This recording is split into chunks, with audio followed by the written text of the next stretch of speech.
नमस्कार, आप देख रहे हैं विस्टार न्यूज। मैं हूं दिवाकर विक्रम सिंह। जो अंदेशा था, जो आशंका थी, अब वो दिखाई पड़ने लगा है, या यूं कहें वो हकीकत में तब्दील हुआ नजर आ रहा है। मैं बात कर रहा हूं अफगानिस्तान के मुद्दे पर, और अफगानिस्तान में जो कथित सरकार है, उस सरकार के बनने के पहले, अर्थात तालिबान सरकार के गठन के पहले ही तालिबान के प्रवक्ताओं की तरफ से जो बयान आ रहे हैं, उससे साफ नजर आता है कि अब जो रणनीतिक स्थिति या जियोपॉलिटिकल सिनेरियो, भू राजनीतिक स्थिति जो बनने जा रही है, उसमें चीन और पाकिस्तान की दखलंदाजी कुछ इस कदर होगी जिससे इस पूरे क्षेत्र में एक बड़ी समस्या उत्पन्न होगी, और उन समस्याओं का सबसे ज़्यादा नुकसान भारत को उठाना पड़ेगा। और उस स्थिति में इस क्षेत्र में जो तनाव होगा, एक बार फिर उसके केंद्र में या तो भारत होंगे, या चीन होगा, या पाकिस्तान होगा, या पाक, चीन और तालिबान का एक बड़ा गठजोड़ होगा, और भारत राजनयिक और सैन्य ताकत पर उनसे समय समय पर निपटने की पहल करेगा। मैं ये बात क्यों कर रहा हूं? क्योंकि तालिबान सरकार के बनने के पहले तालिबान के प्रवक्ता जबीउल्लाह की तरफ से एक बयान आया है, और उस बयान के मुताबिक जबीउल्लाह ने माना है कि अफगानिस्तान की सूरत-ए-हाल तो ठीक है, लेकिन उसकी माली हालत अर्थात आर्थिक स्थिति अच्छी नहीं है, और उस स्थिति से निकालने के लिए और आर्थिक स्थिति पर मजबूती देने के लिए अगर कोई देश सहायता करेगा तो वो चीन करेगा। ये तालिबान की तरफ से राजनयिक तौर पर बाकायदा स्पष्ट पूरे विदेश में, देश में और पूरी दुनिया के हर एक देश के सामने तालिबान ने स्पष्ट रूप से अपना संदेश दे दिया है। और इसके मायने साफ हैं कि जिस 200 अरब डॉलर की खनिज संपदा को लेकर तालिबान अपना शासन आगे बढ़ाने जा रहा है, जिस अफगानी खनिज संपदा पर चीन की नजर थी, अब चीन उसका दोहन कर सकेगा, क्योंकि चीन कोई भी उधार देता है या कोई निवेश करता है तो उसकी पहली शर्त होती है कि निवेश के बहाने या उस उधारी के बहाने वो इतने कुछ ले लेता है जिससे किसी की सॉवरेनिटी अर्थात संप्रभुता पर बहुत बड़ा सवालिया निशान खड़ा हो सकता है। और ये चीज पाकिस्तान के साथ हो रहा है, अफ्रीका के तमाम देशों के साथ हो रहा है, और अब बारी अफगानिस्तान की है। इसलिए जो उधारी चीन से तालिबान लेगा या जो निवेश करवाएगा तालिबान में विकास के बहाने, उसकी एवज में उसको अपनी खनिज संपदा औने पौने दाम पर चीन को देना होगा, और चीन उसका फायदा उठा करके ज्यादा कमाएगा, निवेश करेगा, और इस अफगानिस्तान के पूरे रणनीतिक क्षेत्र पर अपनी एक सैन्य पकड़ बनाए रखेगा। लेकिन इतना सब जानने के बावजूद वो तालिबानी जो पूरी दुनिया में एक बड़े राजनीतिक दल, देश चलाने वाले एक राजनीतिक संगठन के रूप में अपने आप को प्रस्तुत कर रहे हैं, वो मक्कार चीन के इस कारस्तानी को समझ रहे हैं या नहीं, ये बड़ा सवाल है। लेकिन हम तो यही मानेंगे कि वो समझ रहे हैं, क्योंकि उनके प्रवक्ता की तरफ से बड़े विमर्श के बाद ये बयान आया है, और वो भी बयान तब आया जब उनकी सरकार अफगानिस्तान में बाकायदा बनने वाली है, और चीन जैसे देश उसको आधिकारिक रूप से राजनयिक मान्यता देने की तैयारी में है। सीधे सीधे अफगानी प्रवक्ता की तरफ से यह कहा जा रहा है कि वन बेल्ट वन रोड जो चीन की महत्वाकांक्षी परियोजना है, और जिसके माध्यम से वो अफगानिस्तान, पाकिस्तान और पीओके को जोड़ते हुए भारत पर भी गिद्ध नजर गड़ाए हुए है, उस ओबीआर वन बेल्ट वन रोड पर अब अफगानिस्तान की ये कथित तालिबान सरकार के प्रवक्ता और उसके नेता ये कह रहे हैं कि चीन की इस महत्वाकांक्षी परियोजना में अफगानिस्तान सहयोगी होगा, क्योंकि इससे चीन के जरिए अफगानिस्तान को आर्थिक मदद मिलेगी। अर्थात जो अंदेशा था अब वो सामने आ गया है, और वो ये कि चीन एक ऐसा देश है जिसने अपने देश में उइगर प्रांत में मुसलमानों पर बेइंतहा अत्याचार किए जाने के बावजूद भी तालिबान के साथ वो दोस्ती बना ली है, जिसमें ये तालिबान जो इस्लाम और शरिया कानून पर मर मिटने की बात करते हैं, वो उइगर मुसलमानों के साथ हो रही ज्यादती को नजरअंदाज कर रहे हैं, क्योंकि तालिबानी शासक और उनके नेता, उनके अफसर, उनके लड़ाके इतने स्वार्थपरक दृष्टिकोण से आगे बढ़ रहे हैं कि उनको अगर कहा जाए तो उइगर मुसलमानों के साथ हो रही अत्याचार की स्थिति भी नहीं दिख रही है। और यही एक समझौता चीन ने बड़े चालाकी से किया कि तालिबान को हर वो सहायता देने के लिए चीन ने उसे मना लिया है, लेकिन उसने शर्त रखी है कि चीन के उइगर प्रांत जो कि सेंट्रल एशिया और अफगानिस्तान से बिल्कुल लगा हुआ है, उस उइगर प्रांत में जिस तरीके से चीन इस्लाम धर्म को ही एक नए तरीके से, अर्थात अपने झंडे के नीचे जिस तरीके से उसको मॉडिफाई करना है, वो धर्म को ही मॉडिफाई कर दे रहा है। वहां पर जो उइगर मुसलमानों के साथ जोर जबरदस्ती हो रही है, उसको नजरअंदाज करने की शर्त रखी, और तालिबान जो अपने आप को इस्लाम का संरक्षक मानते हैं, उसका कर्ता धर्ता मानते हैं, पूरी दुनिया में उसके संरक्षण के लिए खून बहा देने की बात करते हैं, वो उइगर मुसलमानों के साथ हो रहे अत्याचार को नजरअंदाज कर रहे हैं, और उसकी कीमत चीन दे रहा है कि उनको आसान शर्तों पर माली सहायता या आप कह सकते हैं आर्थिक सहायता दे रहा है, और उस आर्थिक सहायता के बल पर अफगानिस्तान के लोगों का जीवन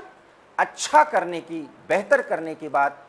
तालिबान की तरफ से की जा रही है। तो अब मायने स्पष्ट हैं, और वो ये कि चीन अफगानिस्तान में घुसेगा, अफगानिस्तान के उन परियोजनाओं को अपने हाथ में ले लेगा जो अभी तक पिछले 20 सालों तक भारत के सहयोग से आगे बढ़ रहे थे, उन जैसे या उससे भी अधिक आगे बढ़कर रणनीतिक क्षेत्रों पर अपनी नजर बनाते हुए उन परियोजनाओं पर पैसा भी लगाएगा, वहां पर अपने लोगों को रोजगार भी देगा, वहां से उसका फायदा भी उठाएगा, और इसकी एक बड़े एवज में वो उइगर प्रांत के मुसलमानों के साथ वो अत्याचार करना जारी रखेगा जो कर रहा है, और पूरी दुनिया देख रही है, खास करके खाड़ी देश, इस्लामिक देश, जो इस्लाम के नाम पर कहीं भी हो रहे अत्याचार पर उठ खड़े होते हैं। बड़ा सवाल है कि तालिबान का सिद्धांत अब कहां जाता है, जब उइगर मुसलमान चिल्ला चिल्ला करके कह रहे हैं कि उनके धर्म अर्थात इस्लाम पर चीन की साम्यवादी सरकार बेइंतहा जुल्म कर रही है। लेकिन यह तो राजनीति है, और कूटनीति का यही तकाजा है कि चीन ने इन तमाम परेशानियों के बावजूद अपने क्षेत्र के इस मुश्किल को हल किया, और सीधे सीधे चालाकी से 200 अरब डॉलर के जिस खनिज संपदा से अफगानिस्तान सुसंपन्न है, उस खनिज संपदा पर अपना अधिकार करेगा, उसका दोहन करेगा, और ये सब कुछ वो करेगा तालिबान की सहमति से, क्योंकि तालिबान को पैसों की जरूरत है, क्योंकि वहां उसे सरकार चलानी है। और तालिबान के प्रवक्ता ज़बीउल्लाह की तरफ से बाकायदा कहा जा रहा है कि स्थिति देश की खराब है, और उनको देश की आर्थिक स्थिति को ठीक करना है। इसलिए एकमात्र देश, ये बयान है ज़बीउल्लाह का, एकमात्र देश चीन जो अफगानिस्तान का तालिबान का दोस्त है, और उसी पर सब कुछ निर्भर करता है कि अफगानिस्तान की आर्थिक स्थिति, वहां के लोगों के जीवन स्तर को कैसे उठाया जाए, ये सिर्फ और सिर्फ चीन कर सकता है, और चीन से मदद दी जाएगी, क्योंकि चीन अफगानिस्तान का तालिबान सरकार का सबसे बड़ा सहयोगी होगा। तो अब उन विशेषज्ञों के लिए जो बराबर चीन और पाकिस्तान के कारस्तानी को देखते हुए वेट एंड वॉच की बात करते रहे हैं, उन्हें समझना होगा कि चीन और पाकिस्तान एक साथ होकर के किस तरीके से अफगानिस्तान के जरिए भारत को घेरने की वो बड़ी मुहिम, वो बड़ी कोशिश शुरू कर चुके हैं, जिसका अंदाजा पहले लगाया जा रहा था और जिसकी तैयारी हम कर तो रहे हैं, लेकिन अभी भी चीन और पाकिस्तान हमसे 2 कदम आगे जाते हुए इस राजनयिक और कूटनीतिक भूमिका में बढ़ते देखे जा रहे हैं। बड़ा सवाल यह है कि अगर हमें लगता है कि तालिबान हमारा भी सहयोग चाहता है और कश्मीर सहित उन तमाम मुद्दों पर जो भारत के कंसर्न्स हैं उस पर तालिबान हमारे पक्ष को भी एड्रेस कर रहा है, लेकिन यह गलतफहमी है, क्योंकि अफगानिस्तान के तालिबान सरकार के एक और प्रवक्ता सुहेल शाहीन जिनका नाम है, वो सीधे सीधे कहते हैं कि कश्मीर पर हमारा बोलने का नैतिक अधिकार है, लेकिन साथ ही वो ये भी कहते हैं कि भारत की सरकार को सोचना चाहिए कि कश्मीरी उनके हैं और उनके साथ भी बेहतर व्यवहार होना चाहिए। बड़ा सवाल है कि जो संगठन अभी खुद आतंक के साए में, आतंक के आगोश में लिपटा हुआ है, आतंक के चादर में लिपटा हुआ है, वो संगठन अब एक राजनीतिक संगठन बनकर राजनयिक तौर तरीके से भारत को सलाह दे रहा है, भारत को कह रहा है कि वो ऐसा करे। आखिर में कश्मीर पर बोलने की जरूरत अब धीरे धीरे जैसे जैसे तालिबान मजबूत हो रहा है अफगानिस्तान में,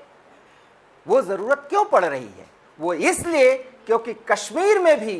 धर्म के नाम पर ही एक ऐसी लड़ाई जो पिछले 30 साल से पाकिस्तान छद्म युद्ध के जरिए लड़ रहा है, उसी लड़ाई को एक मजबूती देने के लिए अब तालिबान रूपी दैत्य का भी सहारा मिलेगा और तालिबान की तरफ से संभाल करके बात करने की कोशिश की जा रही है, लेकिन उनके बातचीत करने का जो तौर तरीका है, यकीन मानिए आने वाले समय में चीन, पाकिस्तान और तालिबान एक बड़ा गठजोड़ करके राजनयिक स्तर पर, सैन्य स्तर पर, ताकत के स्तर पर और आर्थिक स्तर पर भारत को परेशान करने की कोई भी स्थिति, कोई भी मौका नहीं चूकेगी। और अगर ये स्थिति है तो इस हिसाब से हमें अपने रणनीतिक पहल को सोचना होगा और उसे आगे बढ़ाना होगा, और वो ये कि ये दिखाना होगा कि तालिबान को ही अभी साबित करना है कि क्या वो वैश्विक बिरादरी में एक मान्य राजनीतिक संगठन के रूप में देखा जाएगा और क्या वो वैध अफगानिस्तान के शासक या सरकार कहलाने लायक हैं या नहीं। इसका इम्तिहान उनको आने वाले 5 से 6 महीने में देना होगा, और वो ये भी है कि अफगानिस्तान के लोगों की जिंदगी, उनका अमन चैन किस तरीके से सुनिश्चित हो रहा है, साथ ही साथ वहां के लोगों की आर्थिक स्थिति जिस कदर डमाडोल हो रही है, क्योंकि एक रिपोर्ट के मुताबिक जो यूनेस्को और यूएन से संबंधित है, उसके मुताबिक अफगानिस्तान में खाद्य वस्तुओं की कमी बहुत जल्द होने वाली है, खाद्य संकट उत्पन्न होने वाला है। ऐसे में मानवीय सहायता और मानवीय स्तर को उठाने के प्रयासों की जो दरकार है, उसको एड्रेस अगर तालिबान नहीं करता तो वैश्विक समुदाय उस पर किस तरीके से नैतिक दबाव बनाए, राजनयिक दबाव बनाए, इस पर पहल किए जाने की जरूरत है, क्योंकि यूएन में भारत की स्थिति मजबूत है और अमेरिका जैसे तमाम वो देश जो अभी भी गलतफहमी में हैं, डोलड्रम में हैं, उनको एक दिशा में लेकर के आगे बढ़ने की जरूरत है, क्योंकि इसी वैश्विक बिरादरी में चीन अपनी दादागिरी दिखाते हुए तालिबान के साथ वो राजनयिक संबंध कायम कर चुका है, वो राजनयिक पहल कर चुका है, जिसके कारण भारत के सामने आने वाले समय में परेशानी पैदा होगी। और ये परेशानी किस स्तर पर इन 2-3 देशों और कुछ आतंकी संगठनों के साथ तनाव पैदा करेगी, इस पूरे क्षेत्र में, विशेषकर पीओके से लेकर के भारतीय क्षेत्र कश्मीर तक, यहाँ क्या स्थितियां पैदा होंगी और कौन से आतंकी संगठन जो कश्मीर में अभी तक सक्रिय रहे हैं किस तरीके से एकजुट होकर के कार्रवाई करेंगे, ये भी देखने वाली बात होगी। और अगर ये सब कुछ हमें देखना है तो हमें लगातार चौकस रहना होगा। हमारा प्रयास इस तरफ है, लेकिन तालिबान जिस चालाकी भरे अंदाज में अपने राजनयिक और कूटनीतिक पहल कर रहा है, उस पर नजर रखते हुए तालिबान को अब भी एक दबाव में लाने की और दबाव बनाने की रणनीति पर भारत को चलना होगा। एबी स्टार न्यूज पर यह थी अब तक की खबर। देश और दुनिया की तमाम बड़ी खबरों के लिए आप देखते रहिए एबी स्टार न्यूज। दीजिए इजाजत, नमस्कार।